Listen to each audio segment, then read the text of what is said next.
एक त्योहार की तरह इस लोकतंत्र में होता है चुनाव। बड़े जोर खरोश के साथ, बड़े ही समर्पण के साथ सभी पार्टियों के कार्यकर्ता, नेता जुट जाते हैं एकदम। ऐसा ही कुछ त्योहार पिछले कुछ महीनों से चल रहा था, जो देश के 4 राज्य, जो मुख्य राज्य थे, जो छत्तीसगढ़, मध्य प्रदेश, राजस्थान, तेलंगाना और 5वां मिज़ोरम, थम गया शोर, दिख गया दम, और सभी जो दावे थे, जितनी वादे थे, सब धरातल पे दिखने लगे परिणामों के रूप में। एक बात सोचने वाली हो जाती है, वैसे सोचता नहीं है कोई इस बात के बारे में बहुत ज़्यादा, कि कांग्रेस की हालत ऐसी क्यों हो रही है। कांग्रेस की हालत, अब ये तो कांग्रेस ही जाने की क्यों हो रही है। भाजपा है, कभी किसी एक जगह थोड़ी सी कमज़ोर नज़र आती है तो दूसरी जगह उससे वो दुगनी मजबूत होकर निकल आती है। तो वो किसी तरह अपना कुछ लेवल मेंटेन किए, लेकिन कांग्रेस जितना करती है, जितना हो हल्ला, जितना दावे होते हैं, वो सब परिणामों के साथ हो जाते हैं। हिमाचल में सरकार बनी, कर्नाटक में सरकार बनी कांग्रेस की, तो लगा कुछ शायद पुनर्जीवित हो रही है। राहुल गांधी की भारत जोड़ो यात्रा, जो उन्होंने बड़ी कथित तौर पे मेहनत करी थी, तो पता है ना, मेहनत तो करी थी भाई, नहीं नहीं मेहनत की थी बंदे ने। लेकिन उसके बाद फिर राजस्थान में क्या हुआ, छत्तीसगढ़ में क्या हुआ, दोनों जगह सत्ता हाथ से चली गई। मध्य प्रदेश में जहाँ भाजपा का सूपड़ा साफ करने की बातें हो रही थी, वहाँ खुद का सूपड़ा साफ करा बैठे।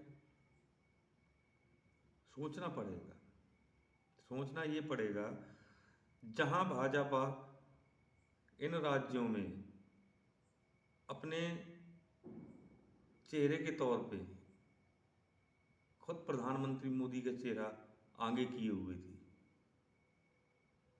कांग्रेस के पास कौन सा ऐसा चेहरा है जिसको इतनी बड़ी स्वीकृति मिलती हो। राहुल गांधी, कोई एग्री करेगा? नहीं, अब राहुल गांधी वो चेहरा बन भी नहीं सकते। कितने चुनावों में उनको दांव पे लगाओगे, कितने चुनाव पे उनकी कसौटी पे लोगे। अब बेचारे, मुझे लग रहा है वो खुद थक गए हैं, उनका इंटरेस्ट दिख नहीं रहा राजनीति पे, परंतु पीछे से लोग धक्का दिए पड़ेंगे, ना ना ना ना ना, चलो चलो चलो, बस बस। झूठ मूठ के दावे, झूठ मूठ के सर्वे, झूठ मूठ की सब्ज बाग उन्हें दिखाए जा रहे हैं, और बेचारे इस बार देखते हैं कि शायद इस बार मैं सफल होऊंगा, लेकिन बेचारे फिर फेल हो जाते हैं। तो दया आती है उन पे। तो अब भैया 50 पार कर गए हैं, अब तो सेटल होने दो। मोदी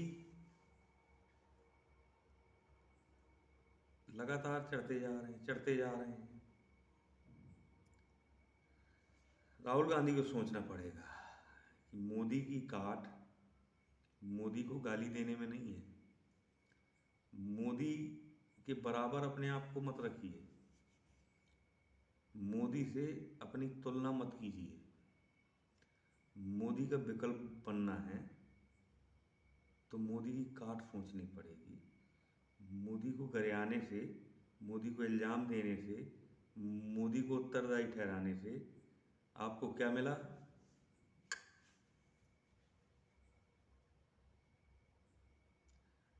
कब से देख रहे हैं, कभी मौत का सौदागर, कभी चौकीदार चोर है, कभी रफाल का, कभी अडानी का मित्र है, लुटा दिया, बर्बाद कर दिया, देश बेच दिया है, सब अडानी की जेब में जा रहा है, ये बटन दबाओ, वो बटन दबाओ, ये फलाना करो, वो ढिमका करो। अब दूसरा लेके आ गए पनौती। अरे राहुल जी, आप विदेश में पढ़े हैं, जब विदेश में ऐसी पढ़ाई होती है, यही पढ़ाई होती है। और वो कहाँ गया गठबंधन, आपका महागठबंधन? सब पटाखे की तरह फूट गए और सब हिस्से अपने अपनी तरफ गिर पड़े। राजनीति आपके बस की नहीं है।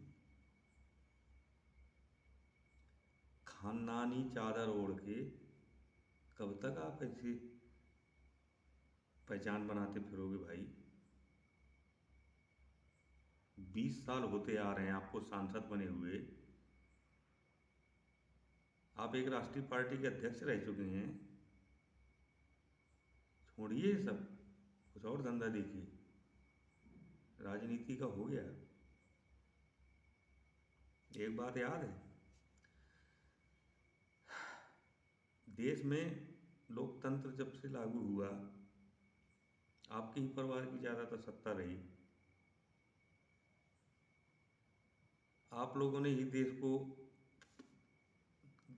राजाओं से मुक्त कराया, खानदानी शासन से मुक्त कराया। ऐसा आप लोग कहते रहे कि हम लोगों ने जो वंशानुगत शासन चलते थे वो समाप्त हो गए। आप क्या कर रहे हैं फिर? उसी वंश बेल में लटक लटक कर आप भी सत्ता के सिंहासन पर बैठना चाहते हैं। हम्म? ऐसा नहीं चलेगा। अब पब्लिक होशियार है। पहले पब्लिक के पास वोट देने का अधिकार नहीं था, अब वोट देने का अधिकार है। पब्लिक बेवकूफ़ नहीं बनती अब। चौकीदार चोर है कहने से वो चौकीदार को चोर नहीं मानती। पहले वो चेक करती है, फैक्ट पे काम करती है पब्लिक। आप सिर्फ जनेऊ धारण करके या माथे में तिलक लगाकर आप बहुसंख्यक जनता को नहीं लुभा सकते।